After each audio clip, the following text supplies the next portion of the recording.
Hello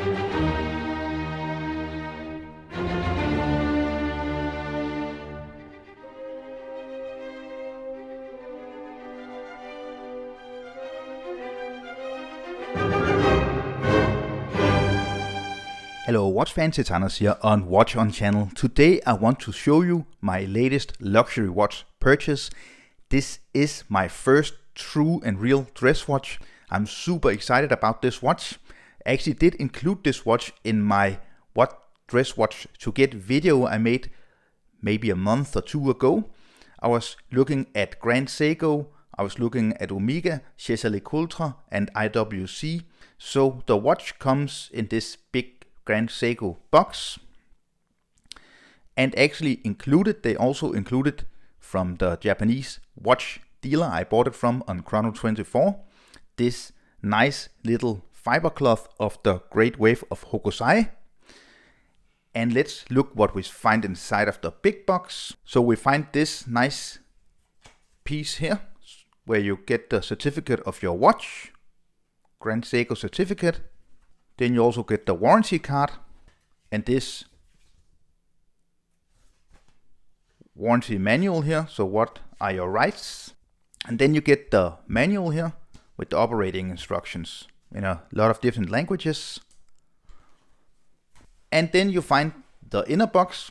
It's this nice blue leather exterior with the Grand Seiko logo and Grand Seiko embossed into the blue leather in silver. And are you ready? Here we open. And this is my second Grand Seiko ever. I do own the Grand Seiko Snowflake. And this is the Grand Seiko SBGW231. This is from the Elegance collection. It's a smaller manual wound dress watch. I'm not quite sure if it's actually discontinued. There's some rumors about this watch being discontinued. But what I see online is that Grand Seiko are making a lot of different versions out of this watch. So the same watch with different dial colors, for example. I opted for the classic, the first one. This beautiful kind of cream colored dial. Also Grand Seiko logo inside of the box. So I did not get it on the original strap. I will get into why I didn't get the original strap just in a few seconds, because I got the original buckle. And I'm actually awaiting the original strap, which is coming as I ordered it somewhere else. And here the SBGV is out of the box. Beautiful watch, of course, made in stainless steel, sapphire crystal, which is really nicely almost boxed, but it is domed, as you can see. It is a smaller watch, as this watch has some very classic dimensions. You get a 37.3 millimeter diameter. Then you get a lock-to-lock distance of 43.3 millimeters. A thickness from the see-through case back, we'll get into the movement just in a few seconds, to the domed sapphire crystal here of 11.6 millimeters. And then a lock width here of 19 millimeters. As I said, I didn't get the original strap. That's because of the laws. They are not allowed to send from Japan to Europe straps made out of exotic animal material, and it's actually made out of crocodile leather. So I got this watch at a really nice price at 3,500 pre-owned, and I then ordered the strap from another seller, and I'm awaiting the original strap. But I actually had this really cool handcrafted French De Beer leather strap lying around, which I attached to the watch, and I actually think this combination looks really good. So back to the dial. I really like the overall super clean look of this watch. It is of course just a push and pull crown. And let me just turn it here so we can see the logo, which is applied. Grand Seiko logo you see, and then Grand Seiko printed. And that's, apart from the Japanese down here at 6 o'clock, the only printing on the dial. Then we get these really beautiful kind of sword style hands, and maybe you can just sense that they're actually sloping down. The hour hand over here, the minute hand here, and the long needle second hand. Then we get this beautiful cream colored dial with applied hour markings, and you see these are high polish. The whole watch, from the hands to the hour markings to the case, is the famous Grand Seiko Zaratsu polishing finish, which is hand polished.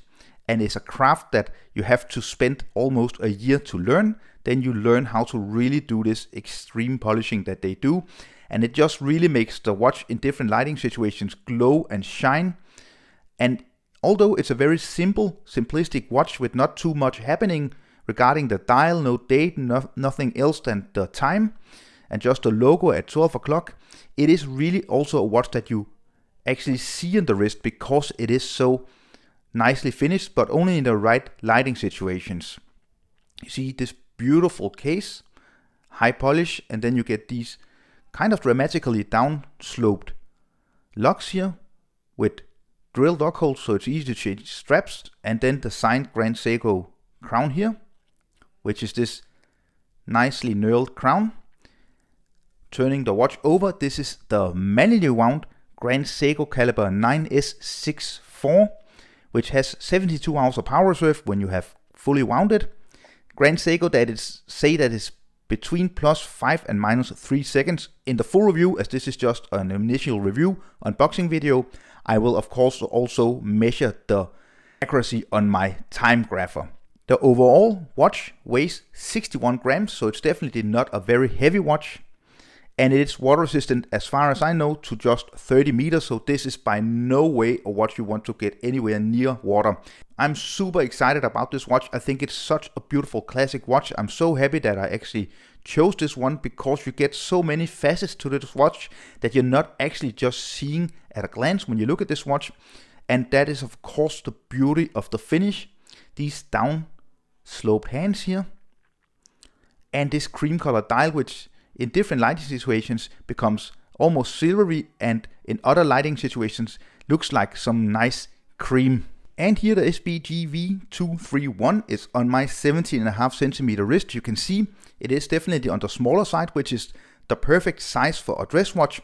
But because this watch is fairly thick at 11.6 millimeters, mostly because of this very highly boxed domed sapphire crystal, it actually gives a more nice presence on the wrist. It doesn't wear like one of these more flimsy small dress watches. And I will be getting back with the full review, measuring everything, have some close-ups, some macros of the hour markings and all of that, and just tell you how it wears and how it holds up in a couple of weeks. I hope you enjoyed it. If you enjoyed it, give me a thumbs up. Leave a comment down below in the description. What do you think about this watch? And also don't forget to subscribe to my channel and share this video on the forums on Facebook and places like that. Thank you for watching. Bye.